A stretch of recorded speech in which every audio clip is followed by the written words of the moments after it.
YouTube, how are you now? Sean back from the EDC den. Guys, I hope you enjoyed that little bit of footage of this cool knife in action at the beginning. That was especially for my good friend Stuart Harvey, a great supporter of the channel.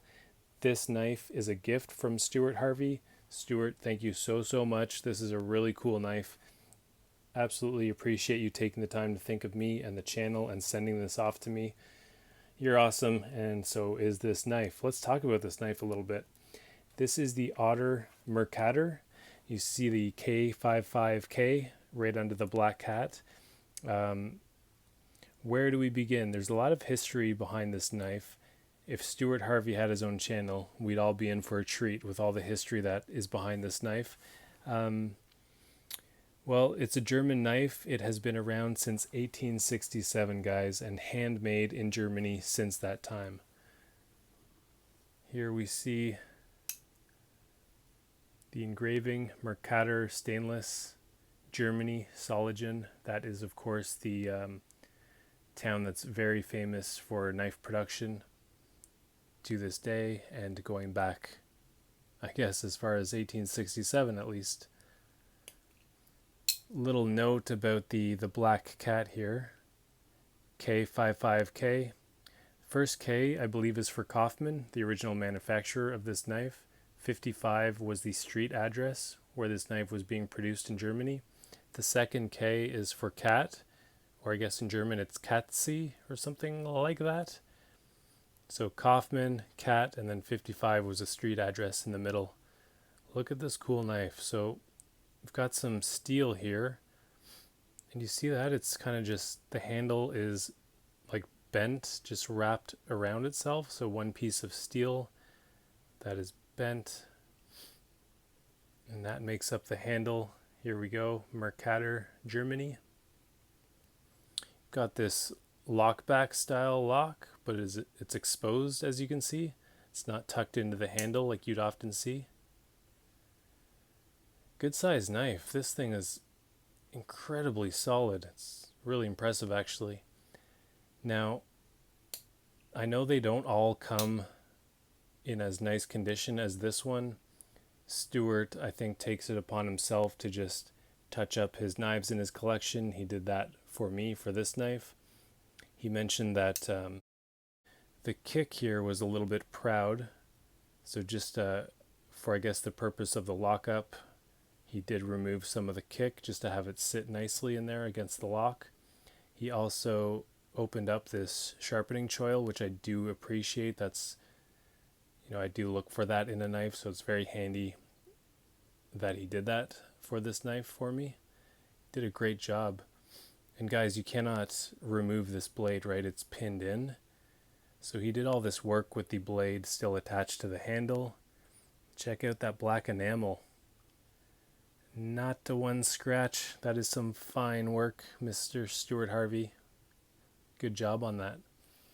What else did you do? There's something else. Oh, the edge. You put a nice sharp edge. Apparently this was not too sharp when it came to you. But let me tell you, she's sharp now. That is for certain.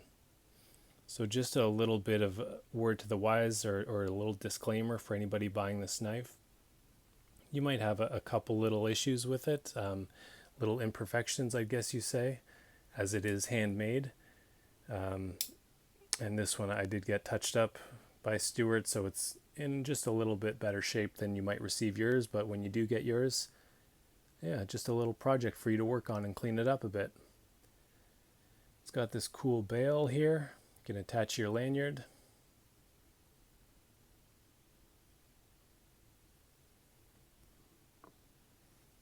Let's take a quick look at the packaging that it did come in.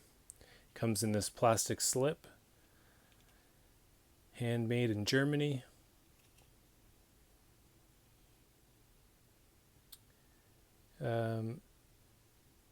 Your knife has a blade that is stainless or carbon. Neither box is checked. However, we do have the product number, or I guess model number, up here. I believe the S is for stainless, so I think this version is a stainless blade.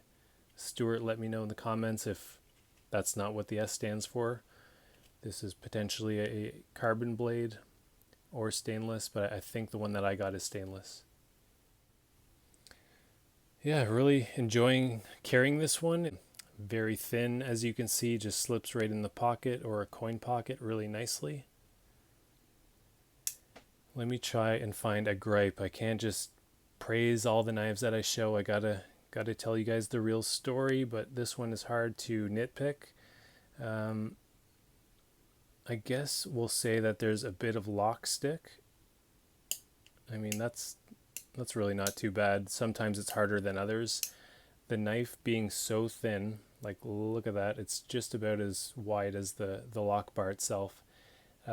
If you do get that lock sticking, since it's such a thin blade, you might get this kind of rocking back and forth action when you're applying pressure to the back lock. But you're going to be closing this with two hands one way or the other, so you just stabilize it with your hand on the blade. You can see that little wiggle, but then eventually it's going to kick in. Really nice action and snap on the close. Again, no wiggle whatsoever. I don't know if Stuart did anything with the pivot, but it is just incredibly tight. So if I had to give it one knock, it's just the kind of wiggle factor if you happen to get a lock stick and you're struggling a bit. But yeah, it's really, really not that big of a deal. Really awesome knife. Thank you so much again, Stuart. I've been carrying this quite a bit. Yeah, as you can see in the videos, it just works really well, whether you're at the office or in the kitchen doing some food prep. I had it outside on the weekend, just kind of trimming up my apple trees. I was cutting some hedges as well. Didn't use this for the cedar hedges, of course, but you know, you're cutting string to bind up your clippings and yeah, cutting some apple, trimming some of the apple branches and stuff like that. Just a good little work knife to have around the yard or the office. So I think this is going to get carried quite a bit. The thinness of it really does appeal to me. You know your knives, Stuart. I officially trust you and your taste. This is a really great one. Thanks again, buddy. Hope you're doing well, Stuart. Big hello and shout out to all my viewers and subscribers. I'll be talking to you guys again real soon. Take care.